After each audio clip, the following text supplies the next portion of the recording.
Let's get rolling. All right, ladies and gentlemen, welcome to Torah Studies. It is great to see you all. It's great to celebrate Donna's birthday, Yom Huledet Sameach. May it be a wonderful year of blessings and happiness and joy and study and growth and all that good stuff. All right, so let's begin with the Torah portion this week. Torah portion is Pinchas. Now, we're going to make a bit of a departure from our typical conversation because, and I'll tell you what I mean. Typically, what we do is we discuss, we explore the Torah portion. This week, we're going to explore the haftarah, which is the section from the book of prophets that is read. You got it? Amazing. The section from the book of prophets that's read after the Torah portion is read in synagogues around the world. So just a bit of background on this. It goes back many years. It goes back many years to a decree that was put against the Jewish people. And the decree was such that the Jews were not allowed to read the Torah publicly. And because of that, so the Jewish people at that time, the Jewish community, I think was probably the Romans that typically Romans did all these rules. When in doubt, blame the Romans. And they couldn't read the Torah publicly, which was a tradition from the times of Moses. So what did they do? So instead, they couldn't read the 5 books of Moses. Instead, they selected sections from the books of the prophets that spoke about a similar theme. And they read that instead. And that became the reading that they did publicly on Shabbat.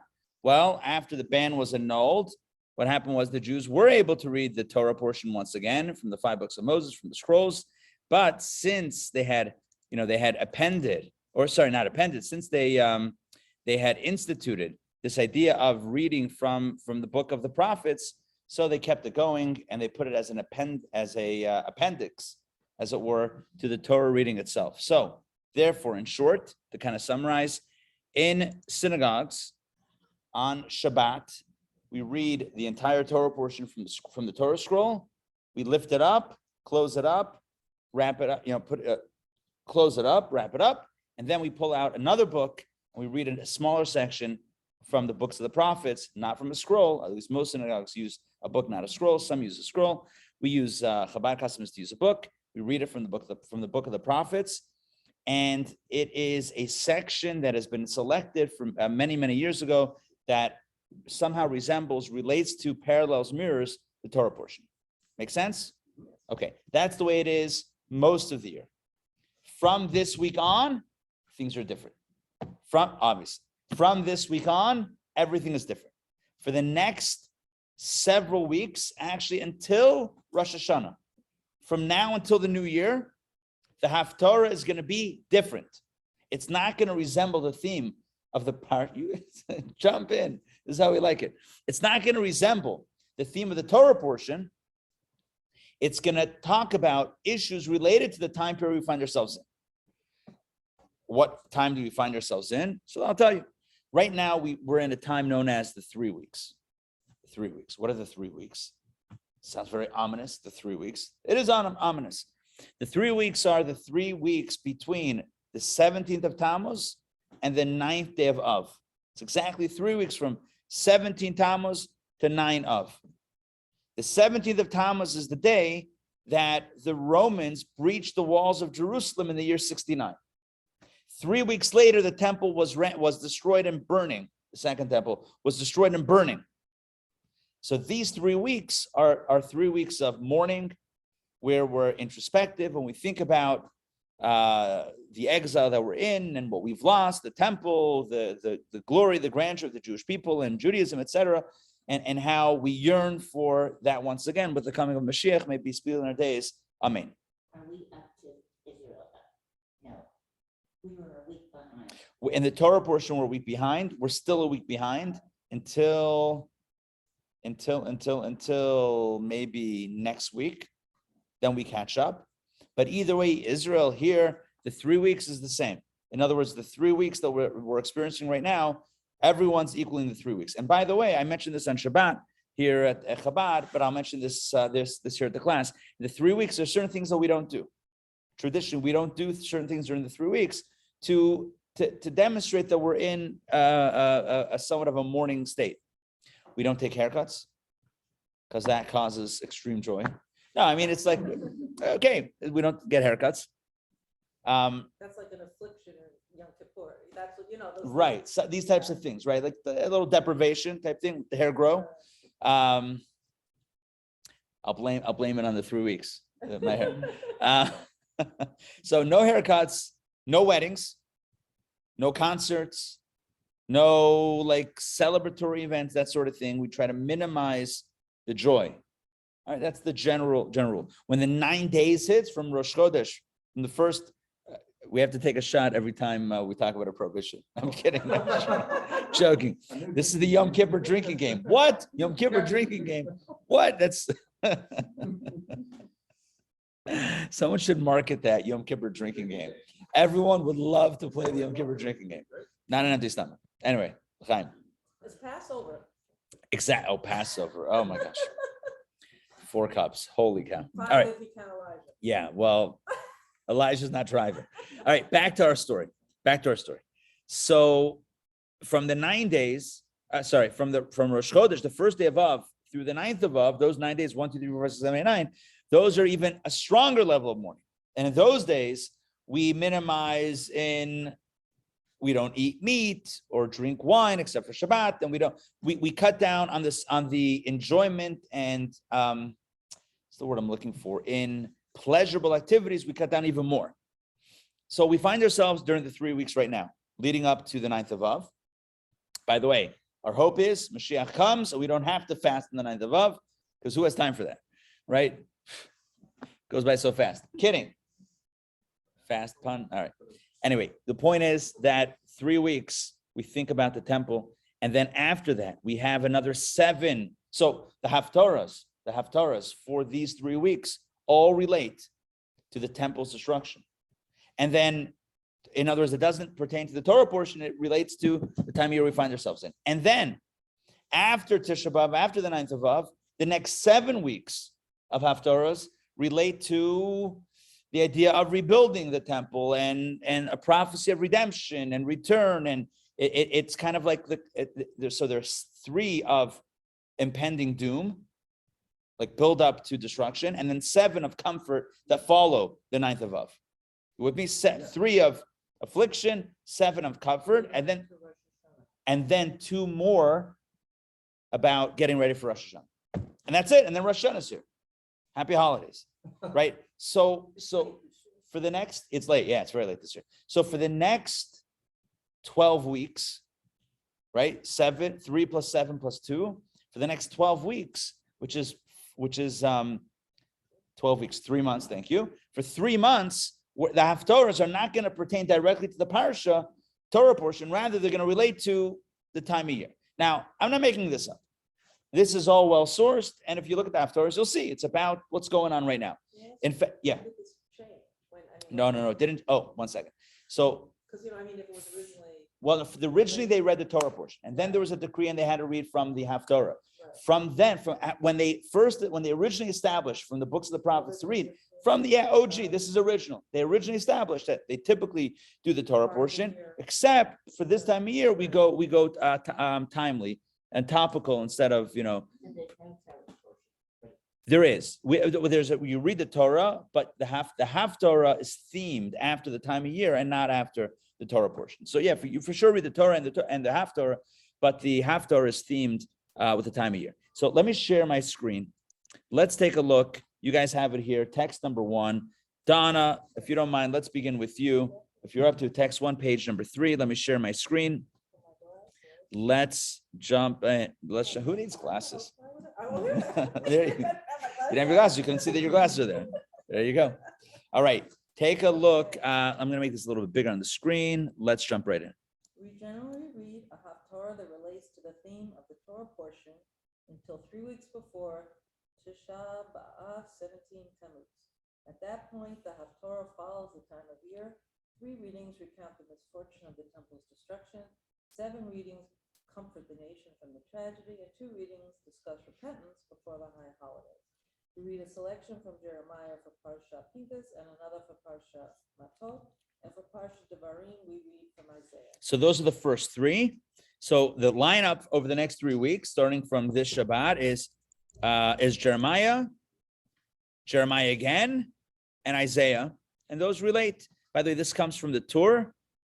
The Torah was one of the authors of the Code of Jewish Law, and he was also the author of the Baal HaTurim, which there's anyone who took the numerology course that I taught. So he was all into numerology. A lot of it comes from him. He lived in the 1200s. Very cool stuff. All right. So how does the haftarah begin? After much pomp and circumstance and after much ado. So what is this week's Torah portion? Sorry, what is this week's haftarah? It is from Jeremiah, and it is from chapter 1 and a little bit of chapter 2 of Jeremiah. So first of all, a little background info about Jeremiah. Let's get a little background info so that we know who we're talking about here. Jeremiah lived at the time of the first temple. It's very important that we have clear first temple, second temple. What I told you before about the year 69 and the Romans breaking down the walls of Jerusalem, and it took 3 weeks till they burned the temple, that was the second temple. But here's what you need to know. The first temple was also destroyed on the same day, the 9th of Av. Crazy that the first and second temples, 500 years apart, they were both destroyed on the same day. The Spanish expulsion also happened on the same Hebrew date, the 9th of Av. Many tragedies happened on that date. So what we're going to focus on right now in text number 2 is from the book of Jeremiah, is his origin story and how he became a prophet. Jeremiah lived at the time of the first temple. By the time the second temple was destroyed, there weren't prophets. Prophecy had essentially come to an end. So there wasn't the institution of Jewish prophets and prophecy at the end of the second temple era. So Jeremiah lived. The last prophets were Daniel and his crew, his contemporaries. But Jeremiah lived. They were at the beginning of the second temple era, around the beginning of the second. But I'm saying by the end of the second temple era, there wasn't the institution of prophecy. But the end of the first temple era, that's when Jeremiah did his thing. Kabbalah and coffee, the Rabbi, is able to discern for individuals what's best for their. Yeah. So how does that compare? Yeah. So good question. So the question is can a Rebbe also have some spiritual intuition? The answer is yes. That doesn't contradict the idea that prophecy as an institution was kind of. The prophecy is more directed from God. Well, yeah, but what I mean as an institution, what I mean is as a thing that the Jewish community is led and directed by prophets, and there's like a formal structure of who's a prophet, who's not. That was disbanded, or that doesn't exist anymore. Select individuals that have connections, a Rebbe, a tzaddik, whatever. That was always true. But as an institution of prophecy, like as a formal thing that is widespread for the community, is that hasn't existed for many years. Jeremiah, back to Jeremiah. Jeremiah lived toward the end of the first temple era, as things were looking a little bleak. God told Jeremiah that his role is going to be to tell the Jewish people what the score is, right? What's going to go? What's going to happen? If you don't shape up, this is not going to last much longer. The temple will be destroyed. You will be exiled. Things will be very bleak. Things will be very sad. So this was one of Jeremiah's roles as a prophet, was to warn the people essentially about the impending destruction of the temple. In fact, he was so vigorous in warning the people about the temple's destruction, they ultimately murdered him. The some Jews murdered Jeremiah for talking too much about the destruction of the temple. They actually murdered him.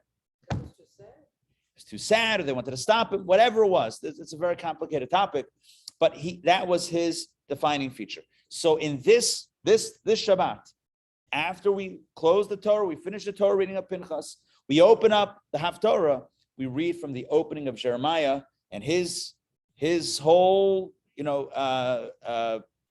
mission was to warn the people about the destruction of the temple. But the book of Jeremiah opens up with his origin story. How did he become a prophet? When did God speak to him? How did it all go down? So let's look at the beginning of the book of Jeremiah and see how Jeremiah is introduced to us. This is literally Jeremiah 1:1. Ray, are you up to reading? Text number 2, where it says the words of Jeremiah. The words of Jeremiah, son of Hilkiah, of the priests who were in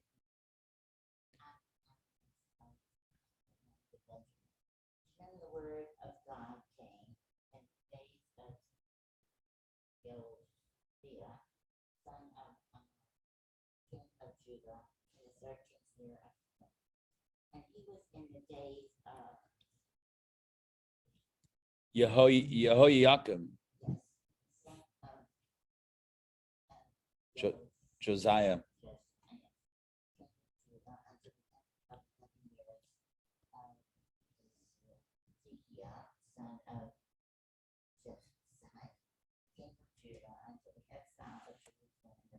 So let me just explain. So the haftarah, the book of the prophets, so it opens up by kind of tracing when Jeremiah did his thing, when he was a prophet. So he started in the 13th year of the reign of King Josiah, and he went until the exile of Jerusalem in the 5th month, until the end of 11 years of Zedekiah, son of Josiah, until the exile of Jerusalem in the 5th month. The 5th month would be the month of Av. I told you that the first temple was also destroyed in the month of Av. Anyway, the point is that he was the prophet that kind of did his thing in that time, the time span that was at the end of the first temple era. All right, here we go. Verse number 4, please continue. And the word of God came to me, saying, when I had not yet formed you in the womb, I knew you, and had not yet emerged from the womb. I had appointed you a prophet in the nations I made you. And I said, alas, behold, I know not to speak the word, and I am but a youth. Continue. Next page. God said to me, say not, I am but a youth, for wherever I send you, you shall go, and whatever I say, you shall speak. Fear them not, for I am with you to save you, says God. Thank you. Thank you. It's great to have you here and reading text. It's awesome. So the Navi, the prophet, says something interesting. And again, from verses 1 through 3 are kind of background info, and verse 4 is in the prophet's own words, right? The word of God came to me. Who's me? That's Jeremiah. That's Yirmiyahu Navi. That's Jeremiah himself speaking. He's writing this. He's recounting this. That God came to me. But let's look at verse 5. Let's focus on verse 5 for a second. When I had not yet, God said to me, to Jeremiah, when I had not yet formed you in the womb, I knew you. I knew you before you were born. You know, like when you meet someone, like, oh, I knew you before, I knew your parents before you were born, like the whole, right? You would get that when you went over to your Bubby's house and Bubby's friends were there. Yeah. Okay. So I knew you, God says, before, before you were in the womb, even when I had not yet formed you in the womb, I knew you. And when you had not yet emerged from the womb, I had appointed you. A prophet to the nations, I made you. And then basically, yeah. The nations. Why is that to the why? A prophet to the nations. Why to the nations if he was a Jewish prophet? What I think he means is, and the Hebrew says, Navi Lagoyim, yeah, why to the nations? And I think it's because although he was a Jewish prophet and was speaking to the Jewish people, but ultimately it affected also what the other nations were doing. If the Jews were behaving the way they needed to, then the nations would have behaved a little bit differently, and things would have changed. So it's a prophet to the nations. And Jeremiah says, I said, I know not to speak, for I am but youth. He was very young. I don't know how old he was. He was very young. God says, nah, don't give excuses. Don't say I'm young, right? Stop that. Wherever I send you, you shall go. Wherever I command you, you shall speak. Fear them not, I am with you to save you, says God. In other words, be confident, be strong. So I want to ask 3 questions on this. This is how the book of Jeremiah opens up. This is how our haftarah opens up. By the way, the haftarah continues with God saying, Jeremiah, what's in your hand? And he looks, he has an almond rod, and God says, almonds blossom quickly. And that means that what I'm about to tell you is going to happen quickly. And what I'm about to tell you about the impending destruction. Oh, he says, what else do you see? A pot bubbling. Oh, pot bubbling means that God says to Jeremiah that destruction, bad news is coming from the north, because the bubbles were in the north of the pot, I guess. So bad news is coming from the north, and it's going to happen soon unless there's repentance, but there's still a chance. And that was the opening prophecy that we read this week. Fine. But I have a few questions.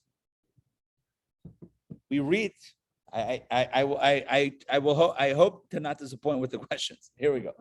Question number 1. The haftarah, we know, is either in fitting with the Torah portion or with the time of year.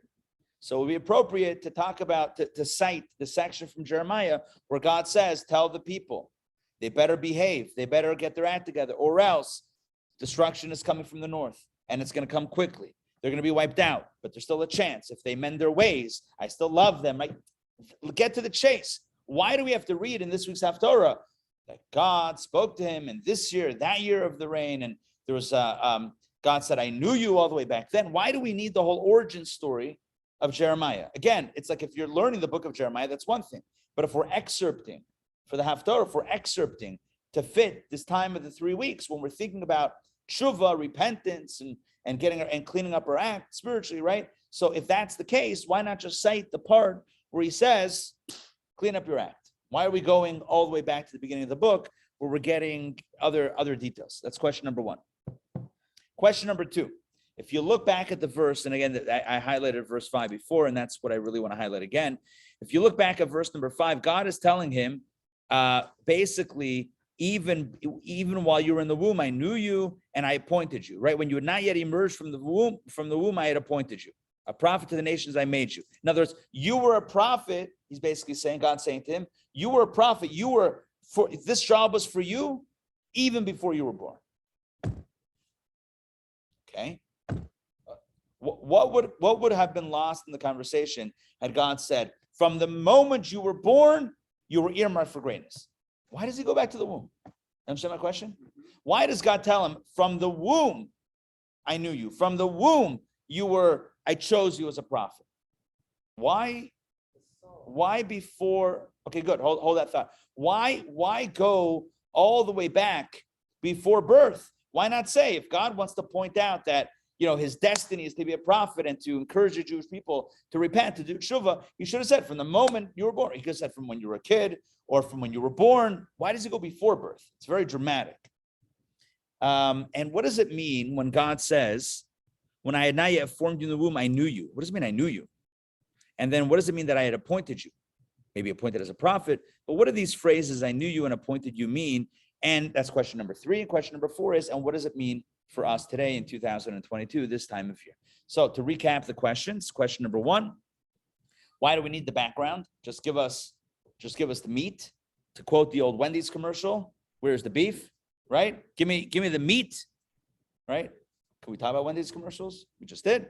Yeah. So let's get to the chase. Question number 1. Number 2, why does God say you were earmarked for greatness before you were born? Why not just say from the moment you were born, you're earmarked for greatness? Why go into the womb? It's question 2. Question number 3, what does it mean that when God says, I knew you, I appointed you? What does that mean? Specifically those terms. And the 4th question is, what does it mean for us? How is this all relevant to us? Because if we have a theoretical conversation about Jeremiah and God and the verses and explain it, but it doesn't relate to us, then we've wasted our time together. Okay, we haven't wasted our time. Okay, maybe we learned some Torah. But if we're being selfish, we wasted our time, because what's in it for me?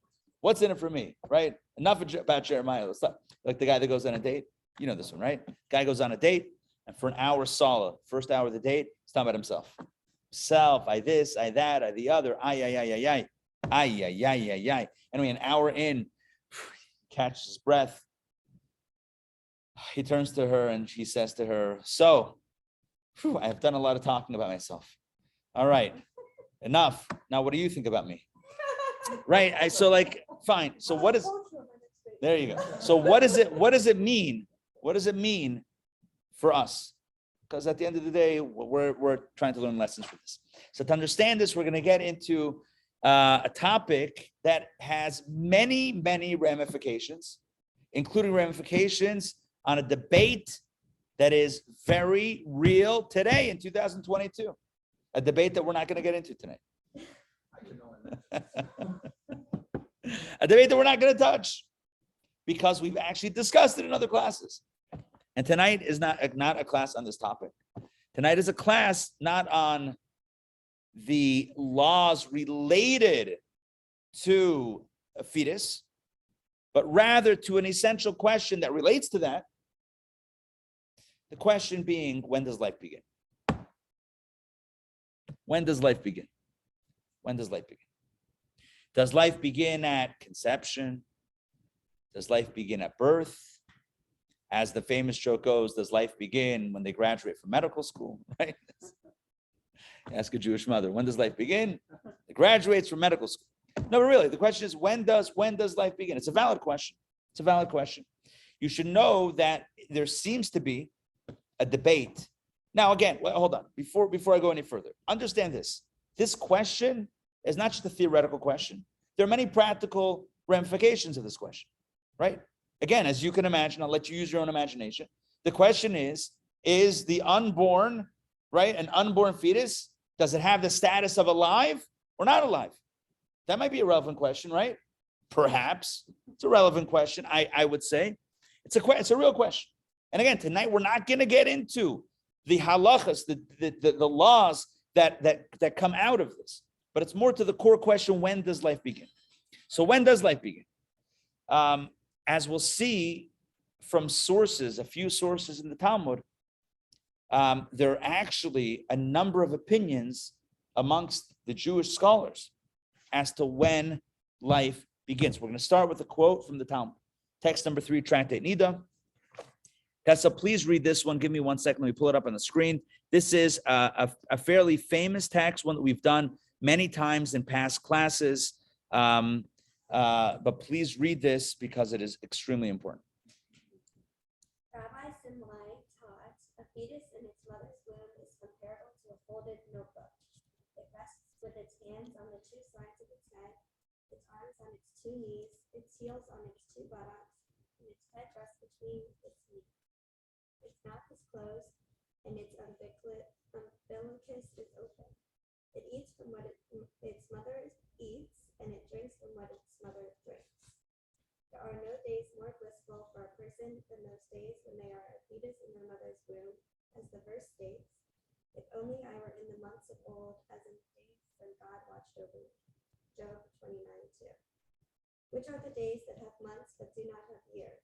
We must say that these are the months of gestation.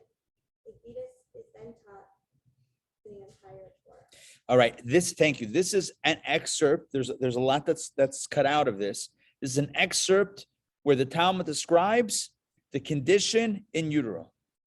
In utero. What is going on with the fetus in utero? So first of all, it talks about the position of the fetus, physical position, and then it talks about how beautiful it is, how blissful it is for the fetus to be in its mother's womb. And it's then taught the entire Torah. What's cut out of this piece of Talmud, and many of us have studied this together multiple times, says that there's a light or candle lit above its head, and it sees from one end of the world until the other. That's what it says. That doesn't mean literally. Obviously, the fetus is not literally seeing, but it's a spiritual understanding. It has spiritual clarity. Yes. Yeah. And how do we know which one? I'm assuming that it's connected with the. Yeah, that's Oh yeah. And then the angel taps it on its lip, and then it forgets. Now we're gonna get into that a little bit later.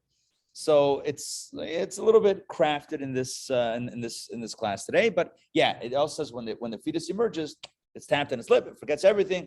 Okay. Yeah. Now, does this count also for non-Jewish children?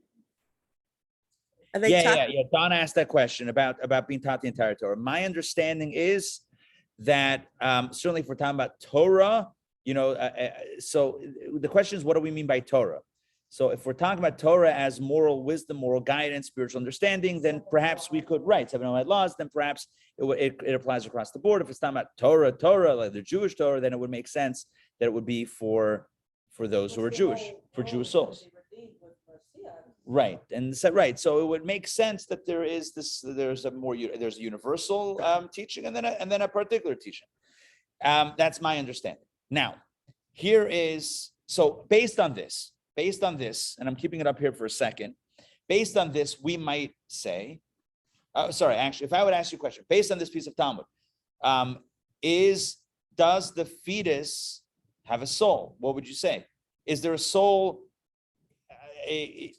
involved with the fetus? It's 9 months. I mean, it varies. Okay, you're saying it varies. All right, but in general, if it's being taught Torah, you would think that there's some neshama there. Now, we have to be very, I want to be precise with the question and with the answer, with the language in general. Let's be precise than vague. When we say soul, so the word soul can mean many different things, especially when you study Kabbalah and Chassidus. You know that there are multiple souls. And the soul itself has 5 dimensions.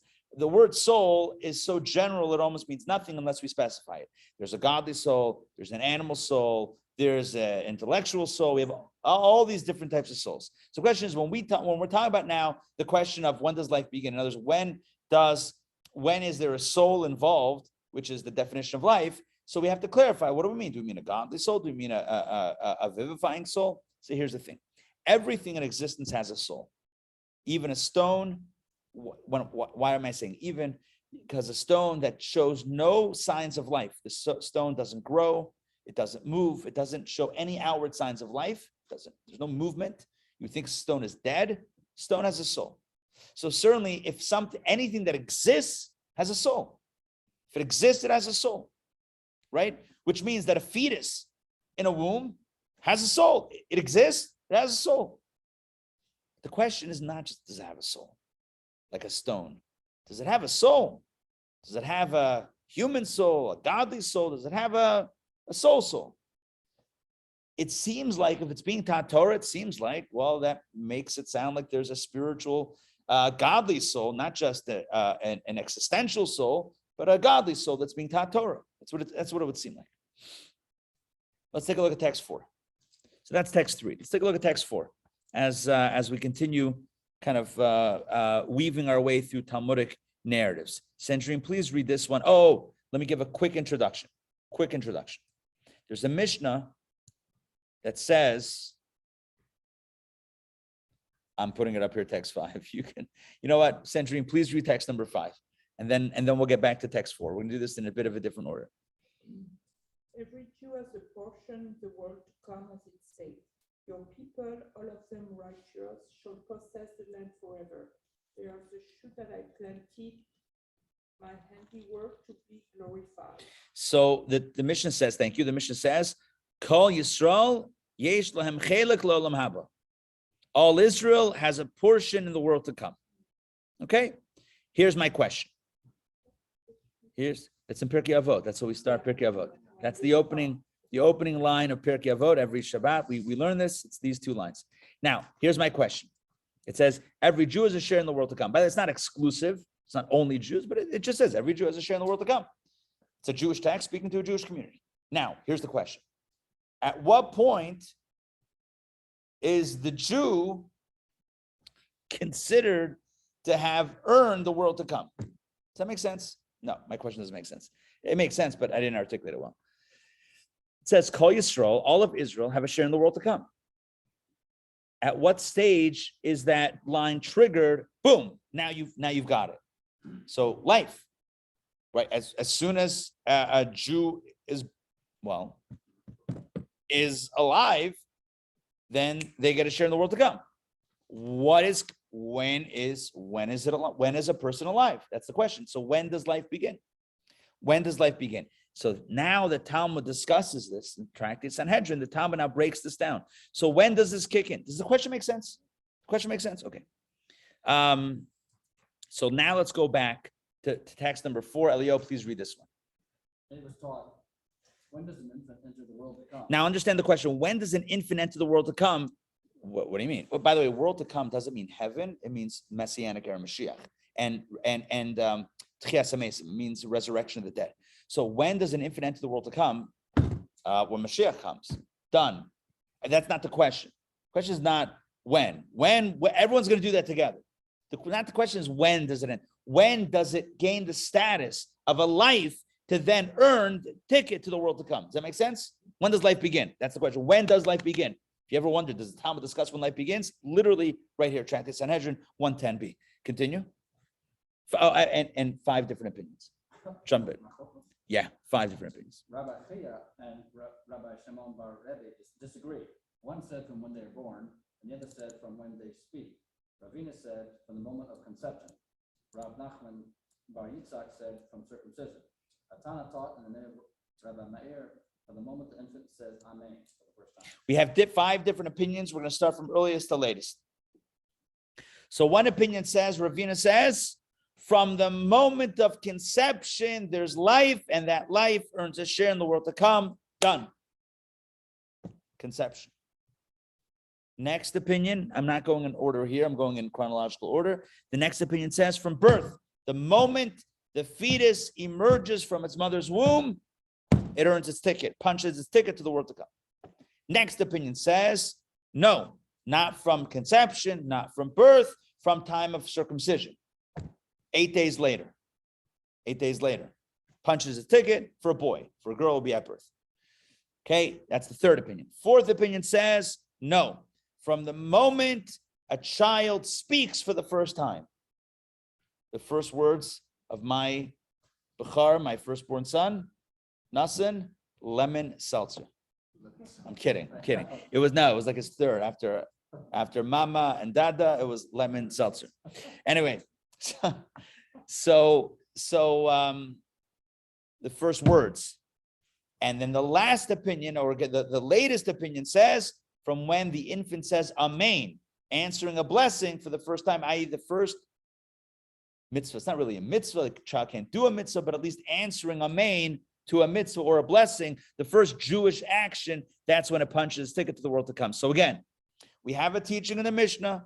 That's why I reversed the order, Mishnah then Talmud. The Mishnah says that all Israel have a share, punch their ticket to the world to come. When does the ticket get punched? When do you qualify? Some say at conception, some say at birth, at the bris. By the way, for girls, it's at birth. There's no bris. It's right. So conception, birth, bris, circumcision, speaking for the first time, first words, or the first time the child answers Amen, says Amen to a blessing.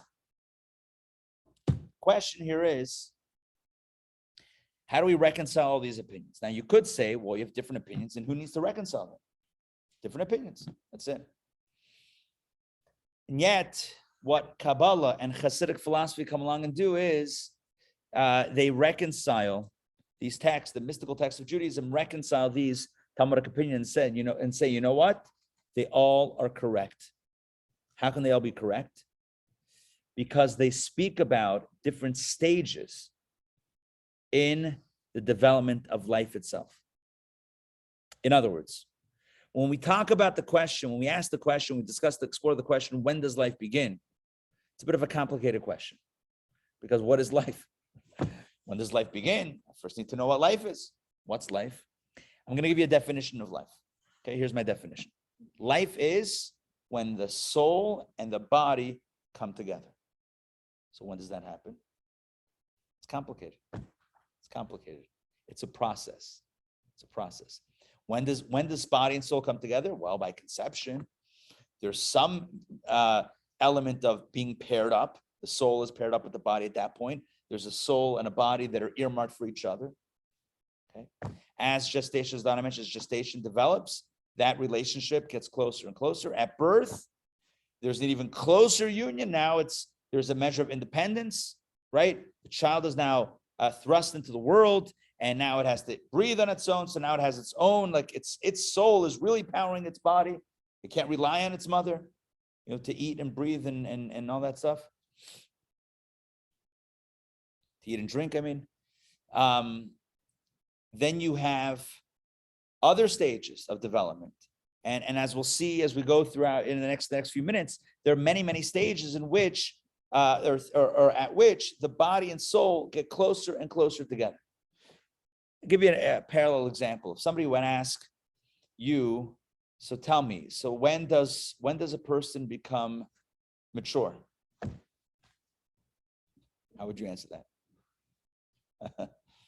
I'll let you know when it happens. No, when does a person become mature and responsible? Well, I don't know. When I turned 5, I was responsible for tying my own shoes. When I was 10, I was responsible for money.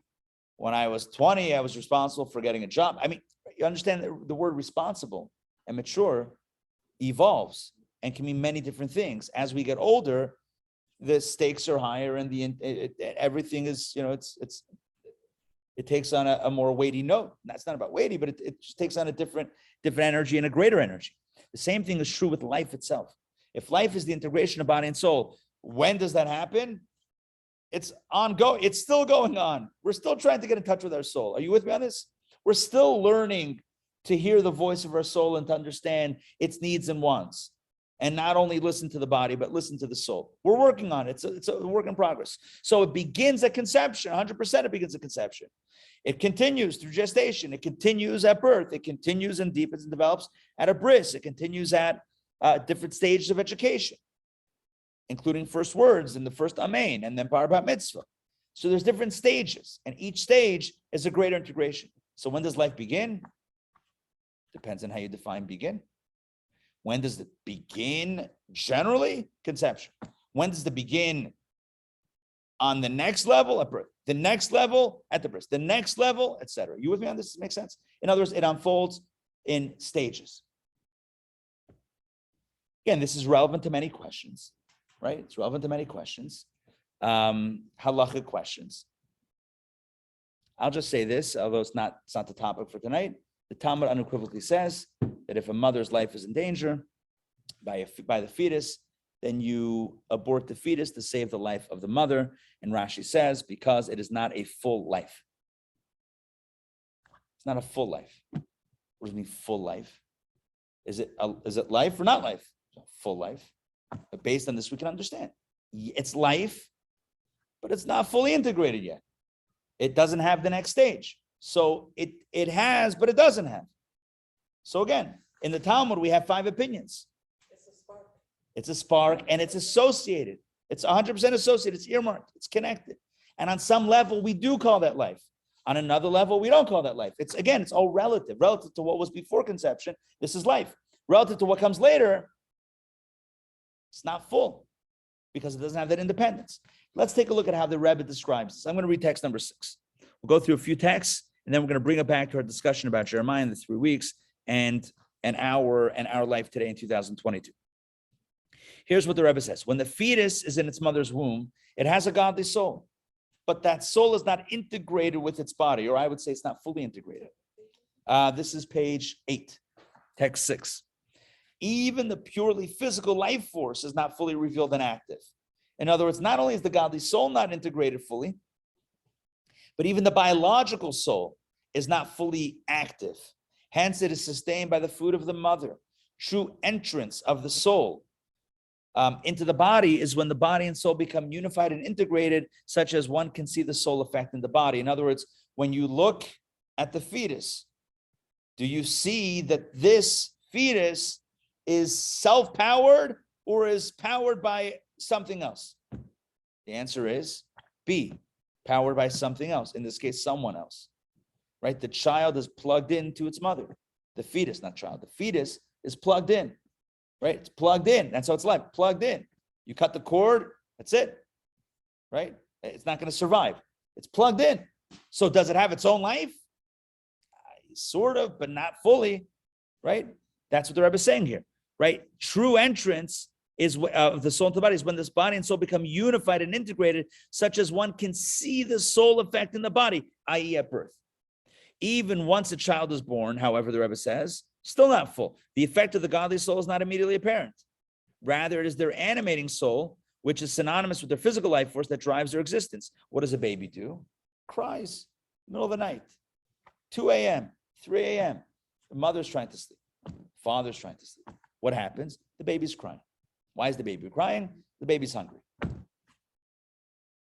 Hold on. One second. You can't wait a few hours? Yeah, you ask the baby, you can't wait a few hours? What is this? Your mother's very tired. She's been running, she's been taking care of you all day. You can't give her another 2 hours? You would tell an adult, one second.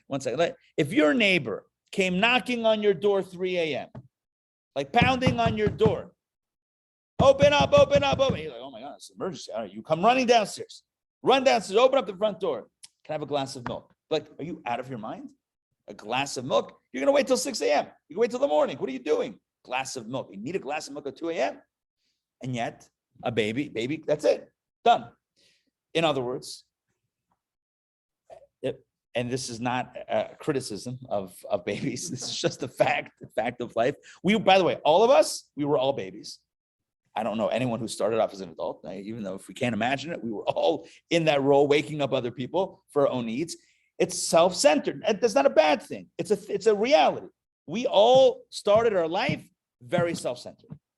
When we needed something, we cried and we got attention, right? We didn't take the godly soul approach, which is to think of others before ourselves. We didn't. By the way, it's not a criticism. It's a fact of life. The Rebbe says that shows that even though the godly soul is integrated with the body, it's not so fully integrated. It's more body than soul because we care more about us than about the other. So it's more body than soul. Not a bad thing. It's a thing. It's just a thing. It's a reality of life. I love babies. I'm just saying. Right. That's the reality of life. Hold on one second. Let me finish this reading. Right. So again, the effect of the godly soul at birth is not immediately apparent. Rather, it's their animating soul, which is synonymous with the physical life force that drives their existence. Only once a baby boy is circumcised does the soul become truly connected in one with the body. Although I don't know if we see that, other than the fact that there's now a sign in the body of a mitzvah. I think the personality still remains. Brit Milah, God's commandment to circumcise, physically modifies the body, and as such furthers the connection of body and soul to another level. And a girl is considered to have been circumcised from birth. Now, so we have different stages. The original earmark of body and soul is at conception. Then at birth, they become more integrated. Then at the bris, at the first mitzvah, for a boy at least, they become even more integrated. Then we had other stages of speaking and saying amen. And then you have this really beautiful text number 7. Now, this pertains to the mitzvah of washing the hands in the morning. Now, as you may be familiar with, in Jewish tradition, in the morning, after we wake up, the first thing we do when we wake up is we say the Moda Ani Lefanecha. We basically say, thank you, God, I'm alive. Thank you, God, I made it. I'm here for another day. That's worthy of thanksgiving. The next thing we do immediately after that is we wash our hands. How do we wash our hands? We alternate. Take a cup of water, pour once on the right, once on the left, once on the right, and once on the left, once on the right, and once on the left, once on the right, and once on the left. So early in the morning. This is the way we wash our hands, wash our hands, wash our hands. In case you wanted to know the jingle, now you know. Good luck getting it out of your head. So you wash 1, 2, 1, 2, 1, 2. And you don't say a blessing at that point. Why do we wash our hands? The answer is to wash off the impurity of death. What's this death impurity? Very simple. When we go to sleep, the soul separates from the body and renders the body impure. Right? Death renders one impure. There's a mini death every time we sleep. It's 1/60th of death. It's a taste of death. Taste of death is sleep. So when we wake up in the morning, we have to wash off our hands because the residue of death remains on the hands. And where does it reside? Specifically on the nails of the hand, because the nails are the most dead part of the hand. How do we know they're dead? Cut them, you don't feel it, right? That means it's more deadened than the rest. Cut the finger, you're going to feel it. Don't cut your finger, right? But if you get a paper cut, you will feel it, right? If you cut your fingernail, you're not going to feel it. Getting back, and you're probably wondering, why are we talking about this? Simple thing. In order to be considered dead, you got to be considered alive. Does that make sense? If you're not alive, then you can't die. Correct? Yes, you with me? If you're not alive, then you can't die. So the question is, who becomes impure in the morning? The kids become impure? Are kids alive? And you say, of course kids are alive. I'm asking about godly soul. Is the godly soul integrated? You with me on the question? A 5-year-old child, when they wake up in the morning, do they need to do the hand washing? Because are their hands impure? But when they were sleeping, it's the same thing. The soul. Well, the question is, no, if the impurity is rendered because the soul left the body, the question, was it ever integrated there to begin with? Right, until. If it's not integrated, so then it left, it was never integrated. There's no absence felt. The absence is only felt if it was integrated. You with me on this? Let's take a look at the Code of Jewish Law. This is unbelievable. It would blow your mind. It's like, that mind-blown emoji. Get ready to toggle that up. Get ready to toggle it up. Text number 7 from the Alter Rebbe Shulchan Aruch. Our sages caution in the Talmud about the spirit of impurity resting on a person's hands upon awakening, saying that it is not removed entirely until they're washed 3 times alternately. They also warn that before washing, this is a practical law, by the way, that everyone should know, one should not touch their eyes, ears, nose, or mouth. Sounds like COVID protocol as well. When one sleeps and the holy soul departs, the spirit of impurity takes hold of the body. When the soul returns to the body, the spirit of impurity departs from the entire body, it remains only on the hands. For this reason, it has become customary to be lenient. Look at this. With regard to washing the hands of younger children who have not reached an educable age with regard to the Torah and its mitzvot. This is because the soul enters the body in a real way when a boy reaches 13 years in one day, and with a girl when she reaches 12. This is the next level. Look at this. We had conception, we had birth, we had bris, we had first words, we had first amen. Now we just layered another little time stamp, and that is 13 for a boy, 12 for a girl, bar and bat mitzvah. Hold on one second. This is why at that time they are obligated by scriptural law to observe mitzvot and are considered to be a punishable age, and they're responsible. The entry of this holy soul begins at the age in which the child begins training for Torah observance, as is obligated by the sages. An earlier phase of this entry begins with the mitzvah of circumcision. Therefore, a person who is careful to wash the hands of an infant from the day of circumcision onward may rightfully be called holy. The point is like this. The point is that a child below the age of 12 or 13, girl and boy, right? Their soul is not fully integrated. Therefore, sleep doesn't disintegrate, as it were, disintegrate the soul from the body, and therefore doesn't render the child impure to the point that they would have to fully and legally wash their hands. Now, they still should do it. We still train our children young to do it from the time of 3 years old or even earlier to wash their hands. And he said even some do it from the time of a bris. They wash their baby's hands. That's a very, very rare custom. But the point is that legally it only kicks in at 12, 13 because again, and if I lost you in the logic, I apologize, but it's also okay. The bottom line is, in order to be considered impure, the impurity is rendered when the soul separates from the body at sleep, but it's only considered separating if it was prior integrated. So before 12 and 13, it's not fully integrated. Therefore, the separation is not separation. The impurity is not an impurity, and the hands don't need to be washed, at least legally, officially. What's the point? The point is that life and soul and body integration happens stages, la'at, little by little, stage by stage. So what happens? What happens at conception? What happens at conception is there's a soul and a body that are earmarked for each other. This body and this soul, they will join together. They are joining together. Now, it's not fully integrated yet, but there's still an association. And that soul is taught the entirety of Torah. And as we mentioned earlier, or as was mentioned earlier, there's a postscript to that in the Talmud. This is text number 8. Once the child enters the world, an angel hits the child on its mouth and causes him or her to forget all of the Torah they learned, which begs the question, what was the point? What was the point? What was the point on two levels? What was the point of earmarking body and soul for 9 months? Just put the soul in at birth, let's say. Why does it have to be around by conception? And why does it have to learn the whole Torah if it's going to forget it anyway? Understand the question? And here's the simple answer. The simple answer is, it's a powerful answer, simple but powerful. The simple answer is that by infusing the body with a soul for 9 months, by teaching the soul the entire Torah, we are pre-saturating the soul with strength and energy that it will then use in its life on earth, even if it doesn't remember it. There's a residue of the learning. There's a residual effect that will never be able to be erased. And that residual effect will carry the individual through their life. It's often been likened, Torah is often likened to a song. What's the meaning of that comparison, of that metaphor? Just like a song. Sometimes you hear a song and it strikes you as familiar. You heard the tune somewhere. You can't place where you heard it, but it sounds familiar. When we study Torah today, it sounds familiar. It resonates. You know why? Because you already studied it. Because you have it inside. So it's not a new thing as much as it is a resonant thing. There's a resonance. It feels right. It feels home. It feels at home because this is what you and I, this is what we were formed on. This was the original food that we ate, with all due respect to our mothers and the umbilical cord. This is what our souls ate for 9 months, Torah.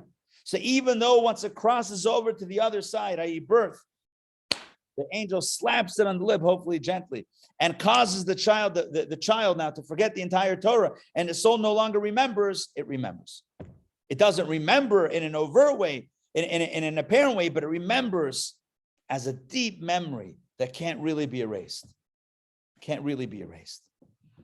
And this is the message that God was telling Jeremiah. God tells Jeremiah, I want you to be the one to try to right the ship. The ship is sinking. The Jewish ship is going down. And it's looking bleak. And I want you to steer the ship back to safety, to right the ship that's absolutely sinking. And Jeremiah is saying, me? What do you want from me? And God says, from the womb I knew you.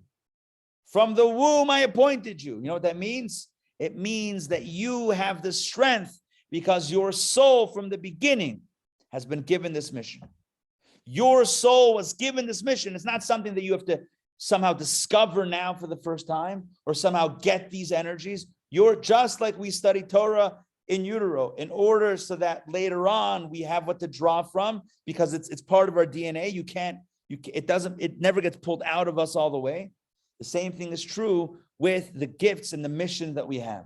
The gifts and the mission that we have has been given to us from the moment the soul was first earmarked for the body. It was a body, it was a soul, and it was a mission. And God tells Jeremiah, your mission predates you.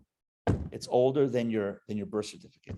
Your mission is older than your birth certificate. Your mission is as old as your soul. That's your mission. And you have nothing to worry about. You have nothing to worry about in the sense that, can I do it? Do I have the ability to do it? Do you have the ability to do it? Of course you have the ability to do it. It's literally who you are. It's part of your spiritual DNA. It's part of your soul's very identity. This is your mission. You can do it. What's amazing is the following. The implications like this. When we're in utero, right? When we're in the womb, when things are comfortable, so then everything's easy. Everything's easy. We don't need to eat. We don't need to drink. Things are comfortable. In life, it means when we're in a place of comfort. But then often in life, we come to a place of discomfort because the womb is no longer an option. The womb, for whatever reason, is no longer an option. And now we have to go out of the womb. The question will go out of the womb. It's scary. It's like, oh, this is unfamiliar. Like, I knew that. I don't know this. This is new. It's uncharted territory. Do I have the ability to do this? And God says, yes. Because in there, I gave you the strength to take it out there and to do this. Are you with me on this? Am I speaking too vaguely? No, it makes sense. I'm trying to speak a little vaguely so everyone can apply it to their own lives. But again, the inference of pre-birth, of like in utero and then birth is the idea of a safe space versus a space of a little bit more vulnerability. So it was safe, it was comfortable, it was what was known, it was what was familiar. And now there's something new. And something new, it's scary. New is scary. It's like, can I do it? Do I have the ability to do it? Successful, not successful. A lot of questions come up, right? And so the message is, don't be afraid of birth. Don't be afraid of what lies on the other side. Don't be afraid of what's outside the womb, because I gave you all the strength and all the energy. I gave you the Torah. I gave you the teachings, and this is your mission, and you're good. I gave you everything that you needed in there for what's needed out there. In other words, you were given there what you need to take out there into your mission. God told Jeremiah, you're now the prophet. Who am I? I was a private citizen. I gave you everything that you needed, that you need to do your mission. God tells us historically and collectively as a people, we had a temple. Things were good. We were contained. We were safe. We had our safe spaces. We had a temple. We knew what Judaism looked like. Temple was destroyed. Everything is different. And we might feel rootless. Rootless. What do we have? Who are we? What's our identity? Jerusalem, the temple, sacrifices. What's Judaism? Who's Judaism? Where's Judaism? The same message exists on a collective level. God says, I've given you the core strength to take outside of the comfortable, outside of those comfortable spaces. I've given you, I've girded you, I've blessed you with all the strength and all the energy that you need to take it out there into the world, out there into this new stage of reality. Whether that's for us pre and post birth, whether that's for Jeremiah pre-post being appointed as a prophet, or whether that's us historically pre-temple's destruction, post-temple's destruction, the message is the same. And the message is that you have the ability, you have the strength to go out there into the unfamiliar, into the fray. You have the ability to go out there into the new landscape, into that new space, and to be successful. To be successful and to carry the mission through. God tells that to each and every one of us. The soul says, I don't want to leave the womb. I'm studying Torah. I have no material worries. I don't need to eat or drink. I don't need to go to work. I don't need to do anything. Like manna from heaven. Like manna from heaven. I'm plugged in. I don't need anything. It's perfect. God says, no, get out there. How am I going to do it? I gave you the Torah. God says to Jeremiah, God says, Jeremiah, you're now the prophet. I'm going to tell the people what to do. From the womb, I already gave you the strength. You have the strength. Now just apply it. God tells us as a people. That's why we read this haftarah in the 3 weeks. God's telling us, how do we face a world without a temple? How do we face a world in which the exile is so bitter? How do we face a world in which there's so much human suffering? And the answer is, we have the strength. God has given us, every one of us individually and all of us collectively, God has given us the strength that we need to be able to navigate, not only navigate and survive, but also to thrive and to transform the world in its present state. God has given us the strength on the inside to excel on the outside. And if we apply it to our own lives, when we're embarking on change, and we're wondering, what lies on the other side, we have to know that we have the strength, we have the ability, we have everything that we need to be successful.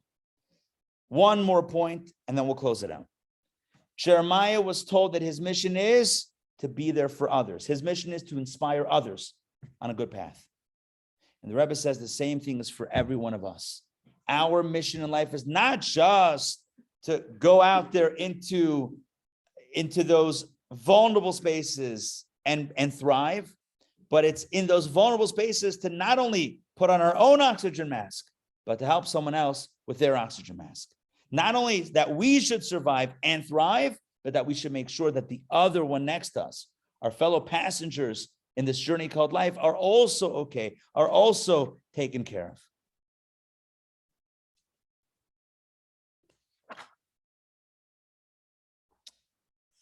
Yeah, we'll conclude with 2 texts.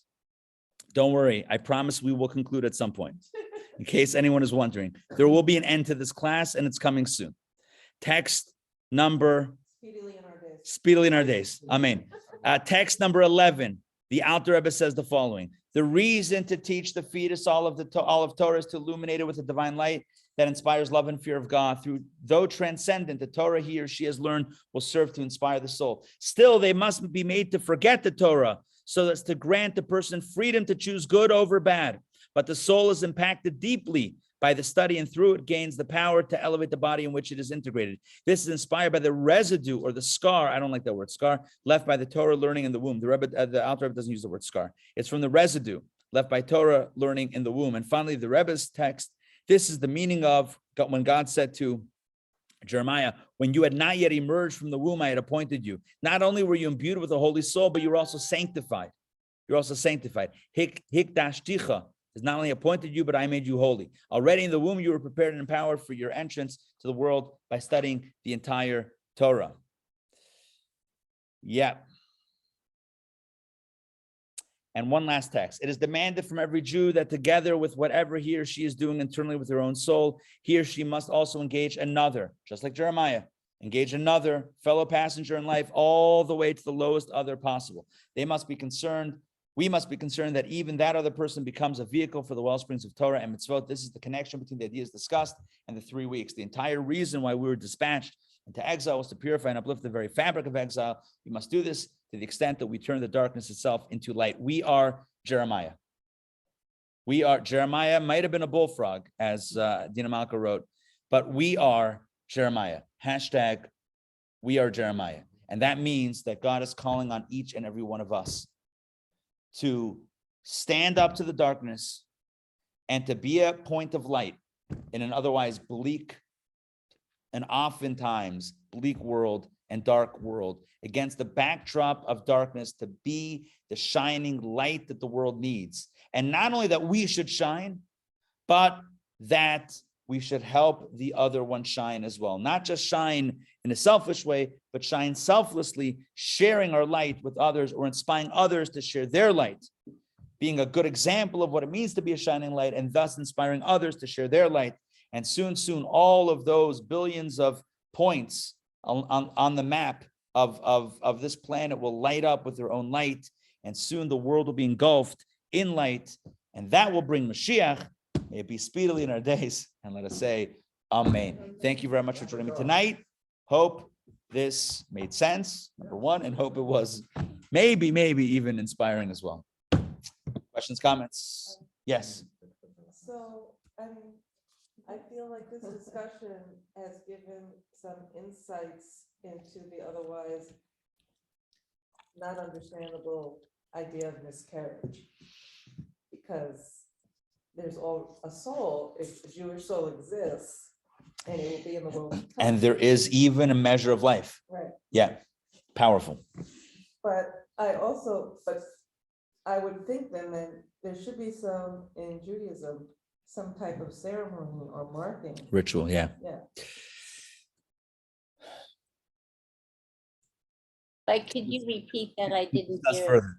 No, it was mentioned that in a case of miscarriage, based on what we studied tonight, there is still an element of life, right? A Jewish soul is connected, and according to study Torah, and according to the Talmud, to one opinion of the Talmud, it punches its ticket to the world to come. And we explained that not that the explanations aren't necessarily, the opinions aren't necessarily contradictory to each other, but it's rather points along a continuum of ever increasing elements of life integration, soul body integration.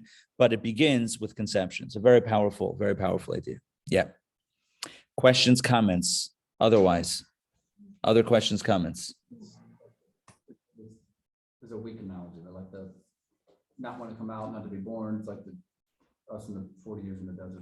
Perfect. I was thinking about going there, but we've gone there so many times, so I don't want to go. No, but you can go there. That's all I have. No, Leo was saying that, so I'll mention everybody online that basically the desire to stay in the womb is what the sin of the spies was, according to Chassidus, right? The sin of the spies. The spies, they and the people, they didn't want to leave. It was too good. They had clouds of glory. They had a well. It was great. Imagine you were posted up in Whole Foods. Like, who would need to leave? I don't know. We just talking about Whole Foods before the class, so it doesn't have to be Whole Foods. It could be Trader Joe. It could be anything, right? But you're posted up, right? You have what you need. All your needs are taken care of. Boom. You got the mortgages covered. You got your water bill. You got your electricity and gas paid for, and you have Instacart, an open-ended Instacart account. New. And air conditioning. Yeah, air conditioning, electricity. So what's the problem? Where's the issue? I don't see a problem here. And then, nope, now you're on your own. What? I'm on my own? Independence? Yeah, that's real life. Independence, though? How am I going to do it? I've given you the power, says God. I've given you the ability. So yes, it might be scary, it might be daunting, it might be frightening on some level or whatever. It's vulnerable, sure. But God says, I got you. And more than I got you, you got you. Because I gave you what you need. You're good. You have enough strength to do it. By the way, we're all here. Because I'm looking at you all. We're all here. And we all made that transition. Yes, the matrix. All of us did that. We all crossed over. We all crossed over, and we all had that vulnerable stage. And the first thing we did was we cried, because it's like, what? This? After all that, this? Bright lights in a hospital or whatever it is, right? So like, that's it. This is what we got. This is what we got. And then on our own, yeah, all right, you still got a little help. But it's new. And everything new is going to be a little shaky. It's going to be, not shaky, a little scary. It's okay. Scary is fine. Scary is okay. Scary is okay because we have the ability. So birth is scary, sure, but it's okay. So is death. Yeah. That's powerful. Yeah. So is death. Death is really another stage. It's another opening. There's along those lines, there's a fairly well-known parable of twins in utero in the mother's womb. By the way, we call them womb mates. Anyway. No, everyone's laughing. Just we only hear one. Everyone's laughing on the inside.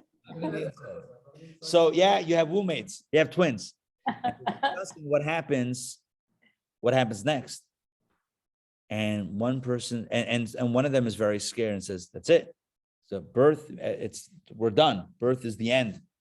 We're finished." The other one says, "No. Birth is like the next thing, this beginning."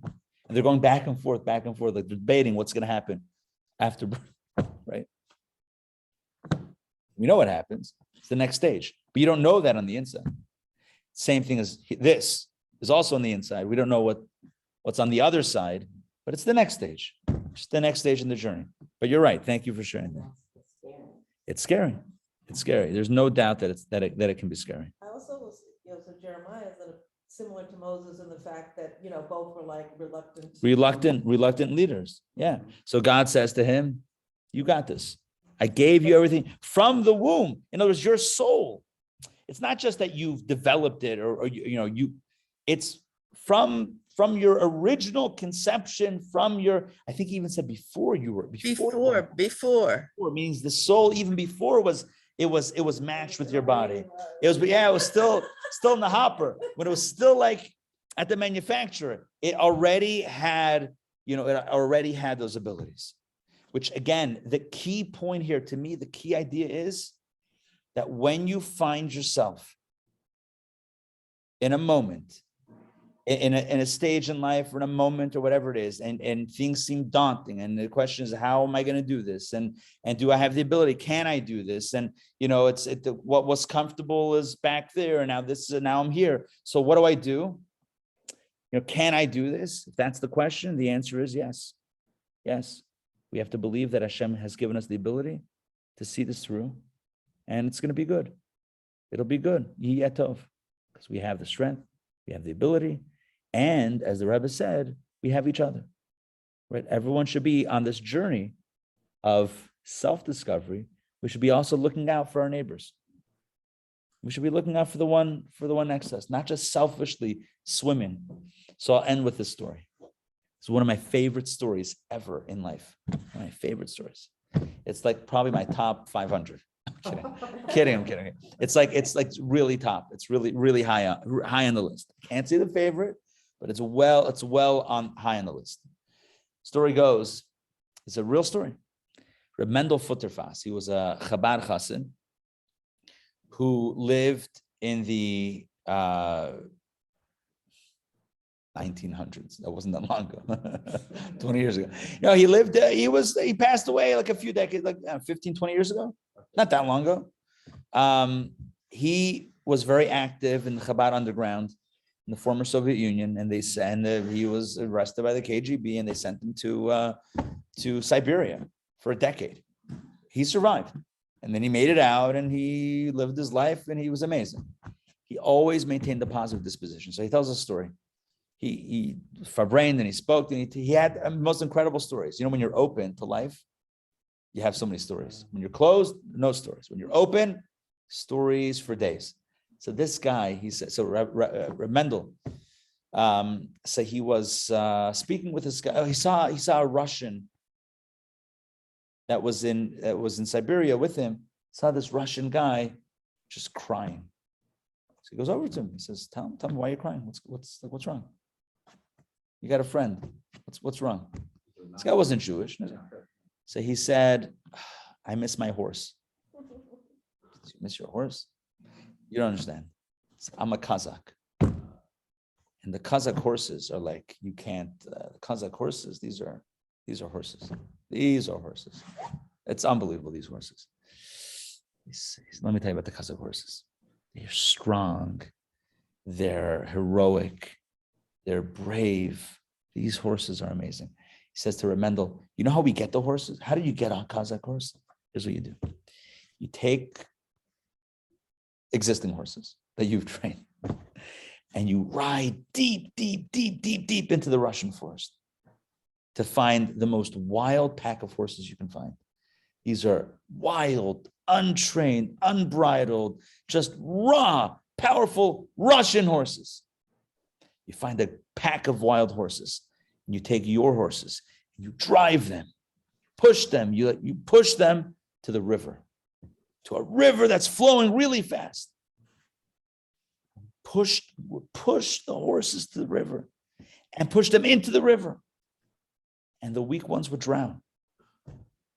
And it was only the strongest horses that would get swept up in the current. It's only the strongest horses who were able to tread the water, survive, and make it to the other side."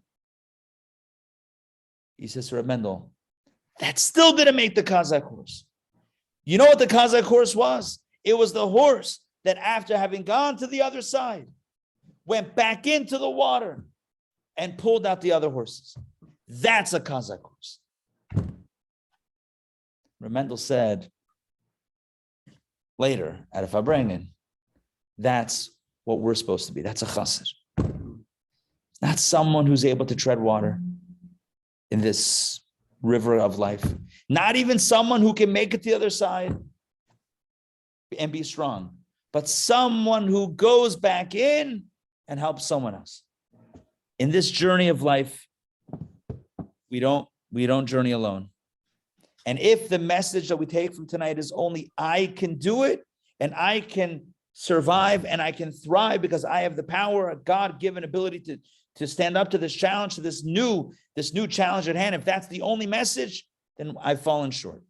Because the deeper message is that not only do we have an obligation to ourselves, we have an obligation to the other. To share that, to inspire the other person as well, so that they can be successful in their mission. So let's do this. Let's recognize our strength. Let's recognize the strength and the ability of the other one. Let's share this information. Send an email. No, it's share the inspiration with someone else. L'chaim. I actually have L'chaim. L'chaim. Cheers. Happy birthday, Donna. And we'll let everyone wish you happy birthday. Yom Haledet Sameach. It should be a shnas bracha v'atzlacha, a year of blessing and success. L'chaim. Happy birthday. Happy birthday, Donna. Donna, she can recognize your voice. Happy birthday. Happy birthday. Thanks. Happy birthday, Donna. The other Donna. Oh, the other Donna. Okay, yeah. Happy birthday. Amazing. Not my birthday. Beautiful. All right, guys. We'll see you soon. Have a good night. Laila Tov. Good night, everybody. Bye. Bye.